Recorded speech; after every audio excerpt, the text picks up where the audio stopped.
Monsieur le Premier Ministre Trudeau. Prime Minister Trudeau, candidates, the President of the party, ministers and MPs, good evening. This is an exceptional opportunity for me to be here this evening. This is my ninth Liberal convention that I participated in. I would have never thought that I could do it at 91.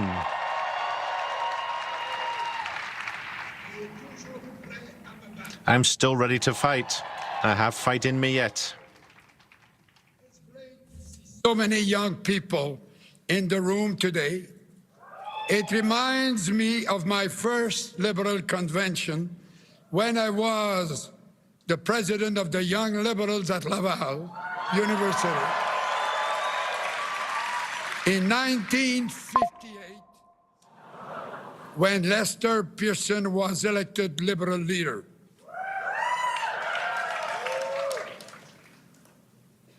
In 1958,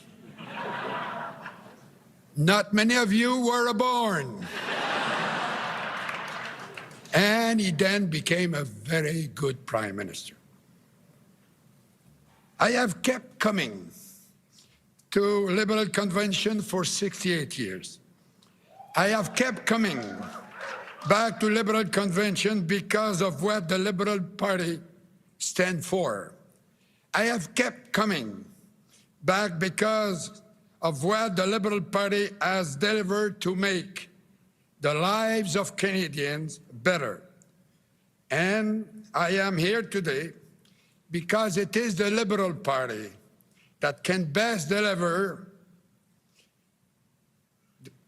the better lives for Canadians in the days, weeks, months, and years ahead.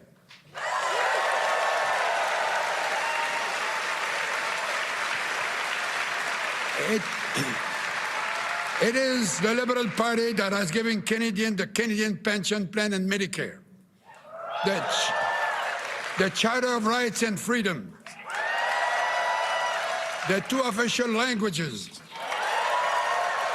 that put the Indigenous rights into the Canadian Constitution,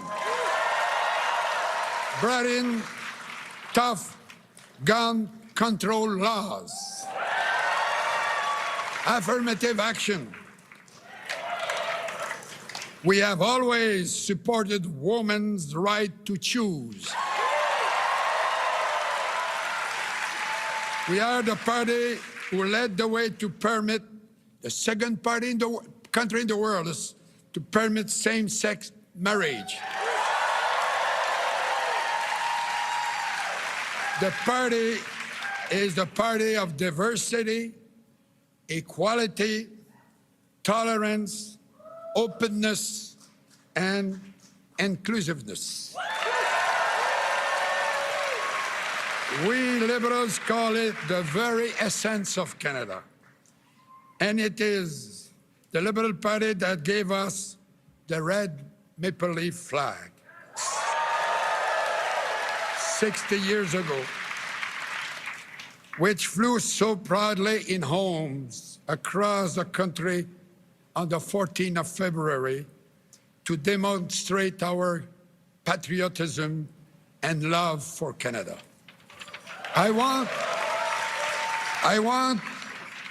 to say a special thank you to former Prime Ministers Joe Clark, Harper, Martin, Campbell, for coming together with me to rally Canadians across the land to show the Canadian flag with pride, with a lot of pride.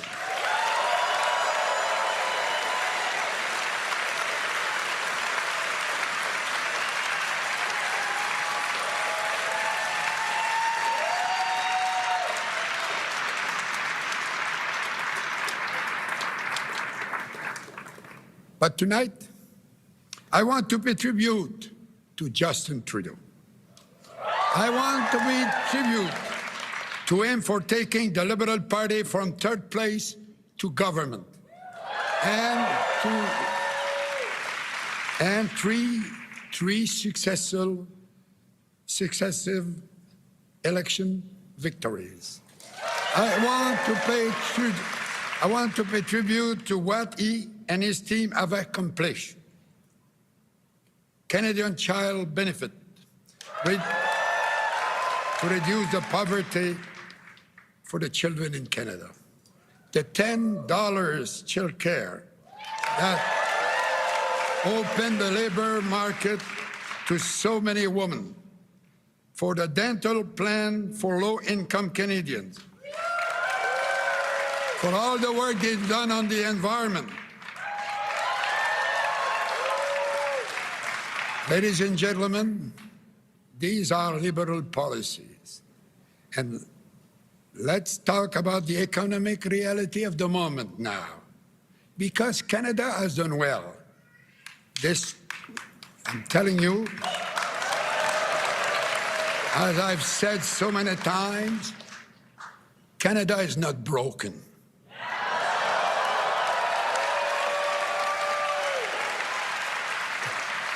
Despite the attacks by the critics, Canada has the lowest deficit per capita in the G7. More than 5 times lower than in the United States. For the lowest debt per capita in the G7. And in fact, the payment on the interest of the debt today is only 11% for each dollar of tax we pay, and compared to what we got when we formed the government in 1993, we were obliged to pay 35 cents in every tax dollar.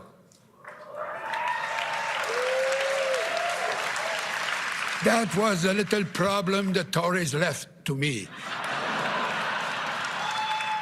And we balanced the books. We took that mess from the Tories and we balanced the books. And we had 10 years of surplus. And the Tories came back to power and we went back in debt. Now inflation is 1.9% in Canada. It's 3.2% and increasing south of the border. You know, I spend my life talking about job creations. Now the problem, we're looking for manpower. It's a difficult problem, but it's better than the reverse. You know, I want to pay tribute to the government, to Mr. Trudeau, and to all the provincial governments for the fact that they have been with the municipalities to put together the best program on the pandemic that we face, better than any other country in the world.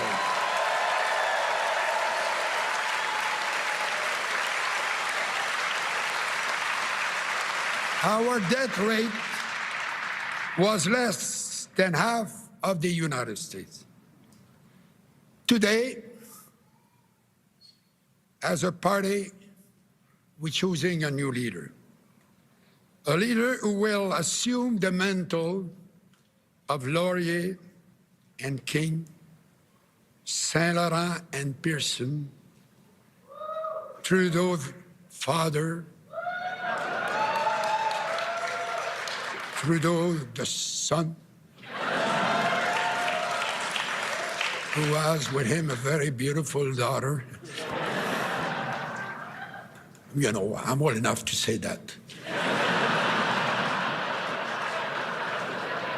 And myself. And that is very important. I want to take this moment to say how impressed I am by the quality of the candidates whose names are on the ballot tonight.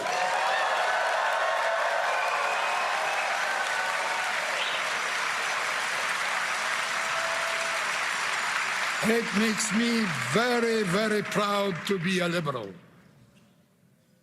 Et maintenant, parlons. And now, let's talk about the elephant in the room. The long and fruitful friendship with the Americans, built over decades, which is falling apart before our eyes, and is becoming something which is difficult to name. Mutual respect, trust, reciprocal cooperation, friendship, which have long characterized our relationship, are now giving way to wariness and more open hostility from the Trump administration towards our country. This is something we've never seen, but this is something that Canadians don't understand, and I think the majority of Americans don't understand it either, without mentioning the rest of the planet. Why? Well, why? Historians, journalists, university researchers, and experts in international politics are trying to make sense of something that doesn't make sense. Well, in Canada, our elbows are up. We're working together to unite, to deal with this threat, the threat to our economy and our sovereignty. In other words, our very existence as a country. At the beginning of the week, tariffs became a reality, and there will only be losers if you measure it in financial terms alone. But for Canadians, it's more than that. It's more than money that's at stake here. We love our country and our independence. We love who we are because we're unique in the world. To the Trudeau government and all the Premier for the way they have led Canada in the last few weeks in confronting the menace imposed on us.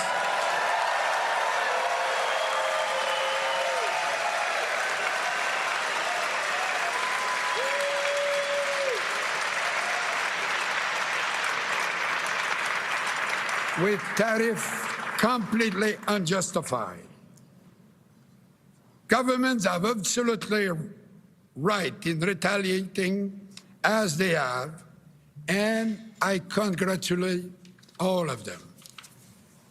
If it is necessary, the governments altogether can consider going further, anything the Americans where it really hurts, by imposing an export tax on oil, gas, potash, steel, aluminum, and electricity.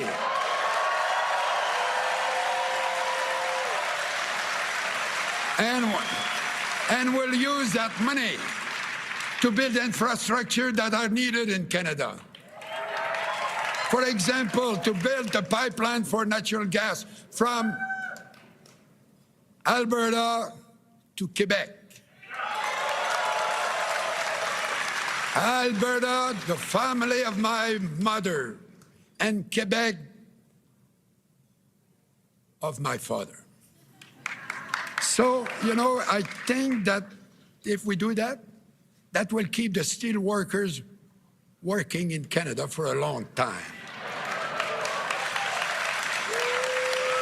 And I could go on and on, but I'm limited in time.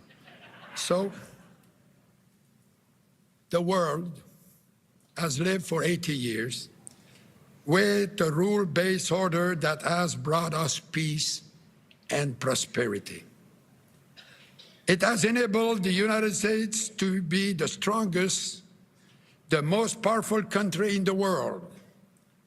It has allowed all of us to sleep well every night. And now, Donald Trump has decided to throw it all out the window. We are going to be living very difficult time, but I'm very confident that the next Prime Minister will work with the premiers, the leaders of all the political parties in the House of Commons, and allies around the world to stand together to meet the challenges that Mr. Trump is creating for the whole world.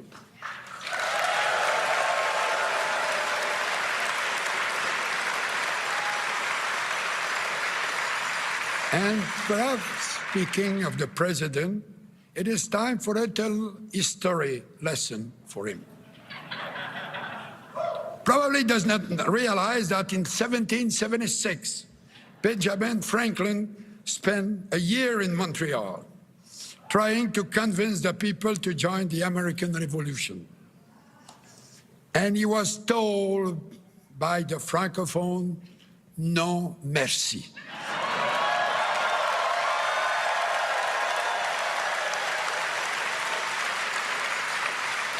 And they were right.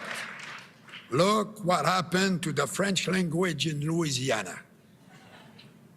The Loyalists left the USA to come back to Upper Canada and the Atlantic. And the Francophone and Lower Canada, together they built our independent country. During the War of 1812, Americans came to what is now Canada on a mission of conquest. They were defeated by Colonel de Salaberry in what is now Quebec, and by leaders like the great indigenous chief Tecumseh in what is now Ontario.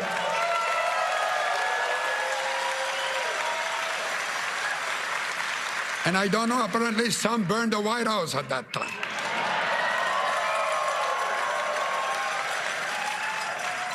But I'm too old to do it. No, it's a joke. But, ladies and gentlemen, we have been friend and good neighbor with our southern neighbors. But we must stand up for ourselves. Historically, despite our friendship, we have had problems, but we always found a way to solve them. We have worked with and collaborated with the United States in the past, and I'm telling you, we will do so in the future. We are good neighbors and friends. We are good neighbors and friends, but we are proud and independent country.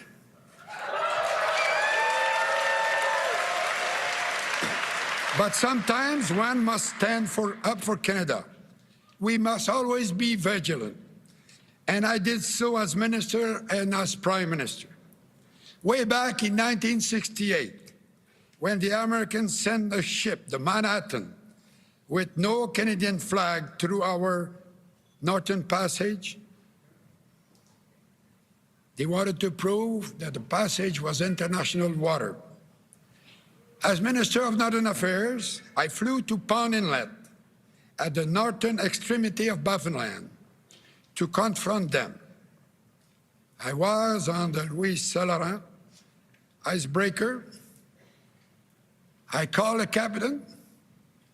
I said I will be there in an hour. And it's better to have the Canadian flag at the mast. I took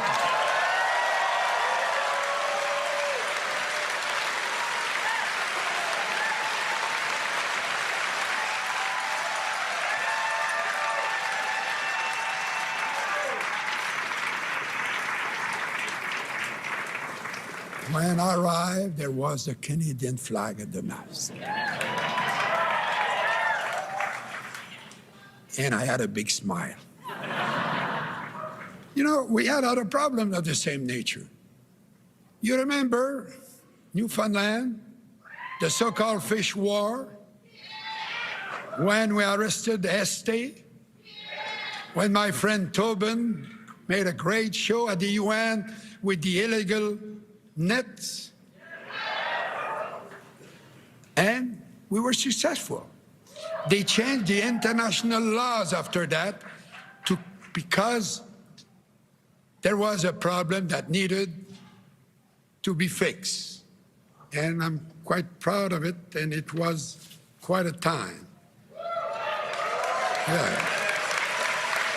I was traveling in the West. I came back. It was Holy Week. So it was a Thursday, Holy Week. So my wife said, we'll have a good rest for the weekend. And I said, perhaps not, because I'm declaring war to Spain. She did not sleep. But, you know, we had another problem on the West Coast. You know, we have Vancouver Island, the mainland, and Canadian waters. And the fishermen from Oregon and Washington State were going to Alaska, but they were not respecting our water. So we threatened them to block the passage on Canadian water and force them to go in the high seas. It was a very difficult problem. The senator of Alaska said it was almost a question of war. So I discussed that, and I talked with my friend Bill Clinton, and he said, it's out of Canada, there's not much I can do. I said, if you cannot do something, I will do something. And they were forced to respect our laws. Some were taken to courts, and after that, the problem was solved because we stood for us strongly.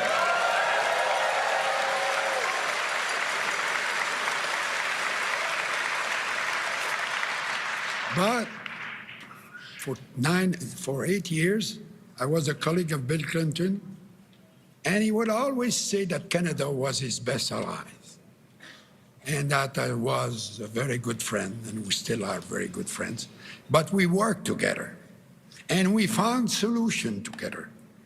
And it's what happened in the future, too. We always been good neighbors with anybody. So I was proud, too, when I was Prime Minister, and I had to say no to the participation in the American invasion of Iraq.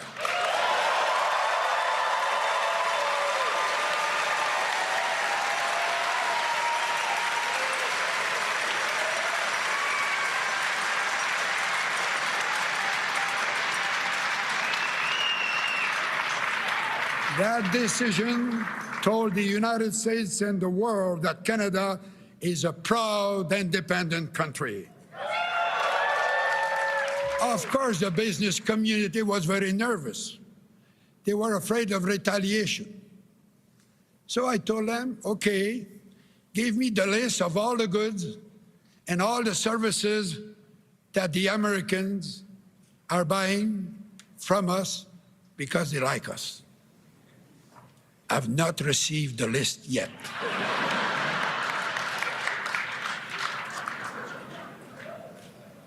So, you know, we will work in collaboration with them.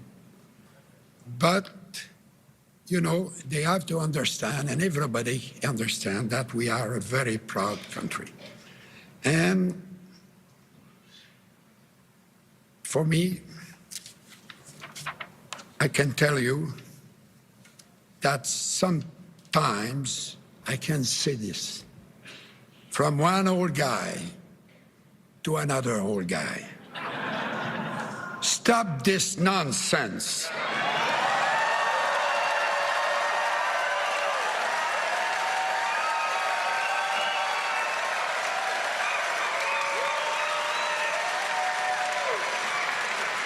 I can tell you that my parents were not millionaires from New York. They were workers from Shawinigan. But my mother taught us good manners. She would have been ashamed of me if I had treated anyone the way that the president treated my prime minister and the president in Ukraine in the last few weeks.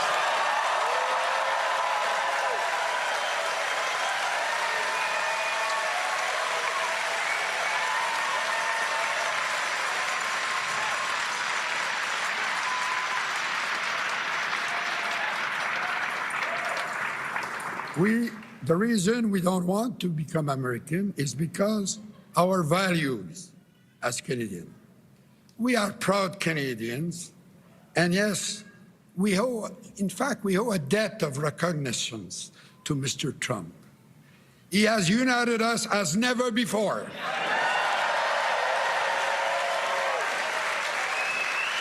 So I want to say thank you to him, and I think I will propose him for the order of Canada.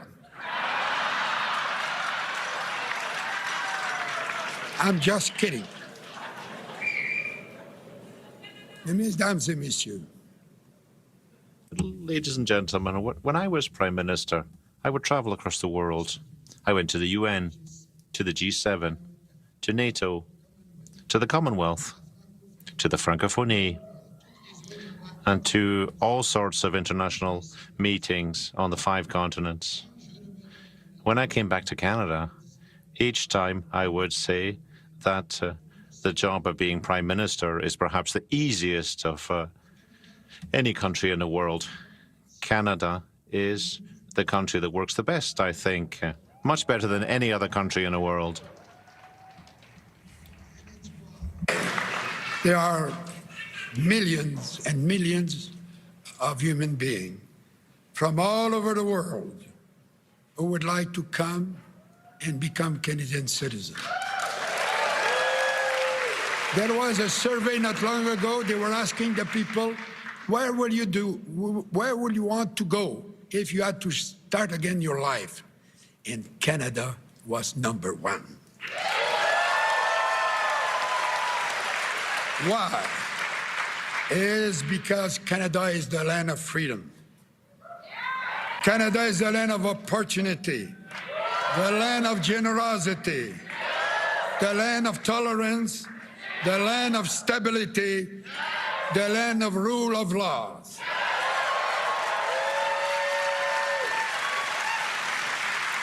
It is our land that is the envy of the world.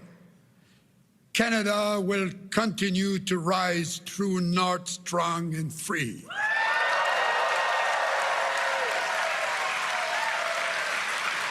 Nobody will starve us into submission, because Canada is and will remain the best country in the world. Vive le Canada!